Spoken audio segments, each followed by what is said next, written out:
Program e-Belajar Pendidikan Islam Bidang Ibadah Tahun 3.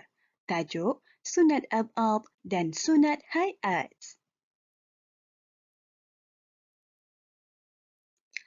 Bersama saya, Ustazah Fatin Akilah binti Ibrahim. Kali ini kita akan membincangkan tajuk Sunat Ab'ad dan Sunat Hayat.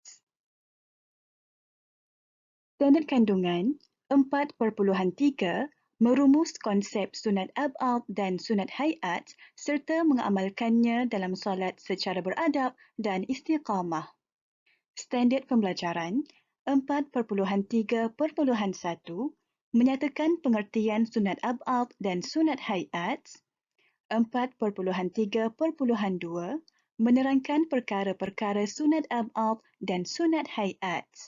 4.3.3 mengklasifikasikan perkara-perkara sunat ab'ad dan sunat hayat.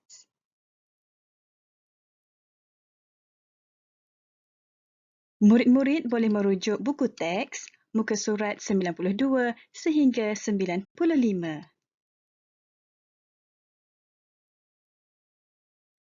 Baiklah, perkara sunat dalam solat terbahagi kepada dua, iaitu sunat ab'ad dan sunat hayat.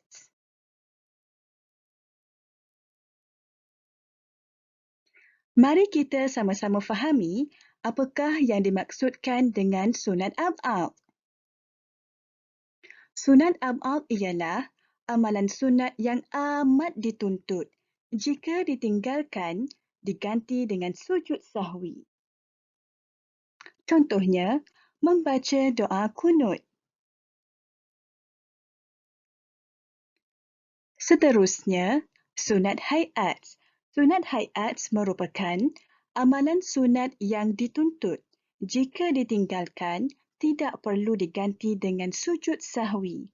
Contohnya, membaca doa iftitah.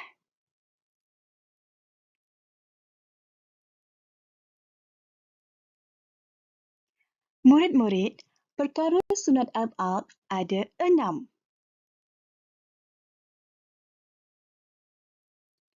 Pertama, duduk dan membaca tahiyat awal.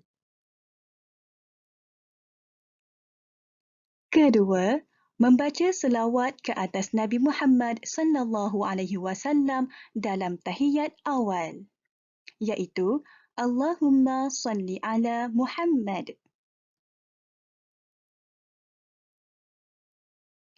Ketiga, membaca selawat ke atas keluarga Nabi Muhammad SAW dalam tahiyat akhir, iaitu wa ala ali Muhammad. Keempat, membaca doa kunut pada solat subuh. Kelima, berdiri semasa membaca doa kunut. Keenam, berselawat ke atas Nabi Muhammad semasa kunut. Murid-murid, kita sudah mengetahui 6 perkara sunat ab'ad. Sekarang, mari kita lihat apa pula perkara-perkara sunat hayat. Perkara sunat hayat terbahagi kepada dua, iaitu perbuatan dan bacaan.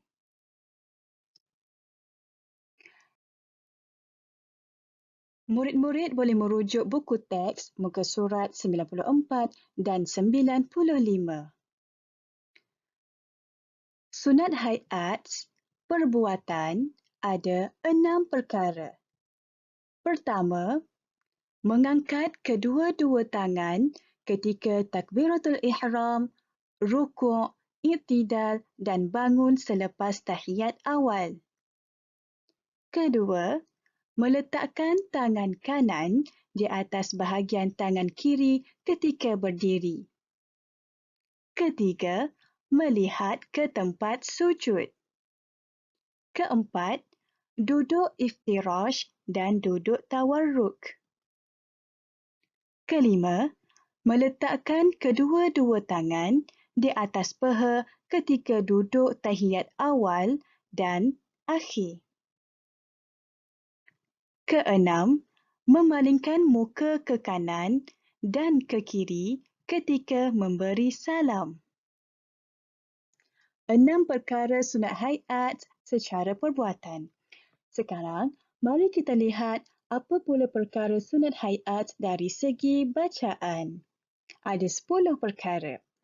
Pertama, melafazkan takbiratul intiqalat iaitu Allahu Akbar yang mengiringi setiap perpindahan perbuatan dalam solat. Contohnya, dari rukun berdiri kepada rukun rukuk. Kedua, membaca isti'adzah A'udzubillahi minasyaitanirrajim sebelum membaca Al-Fatihah dan menyebut Amin selepas Al-Fatihah. Ketiga, membaca doa iftitah. Keempat, membaca surah selepas membaca Al-Fatihah pada rakaat pertama dan kedua. Kelima, menyaringkan suara pada bacaan Al-Fatihah dan surah pada rakaat pertama dan kedua ketika solat subuh, maghrib, isyak dan Jumaat.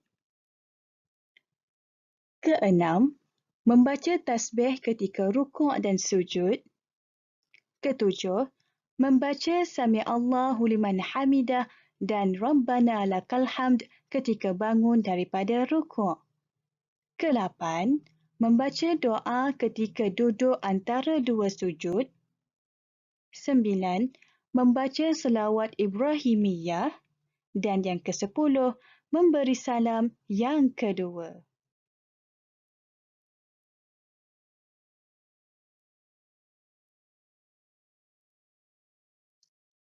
Sekian untuk pembelajaran kita pada hari ini. InsyaAllah jumpa lagi di video pembelajaran yang seterusnya.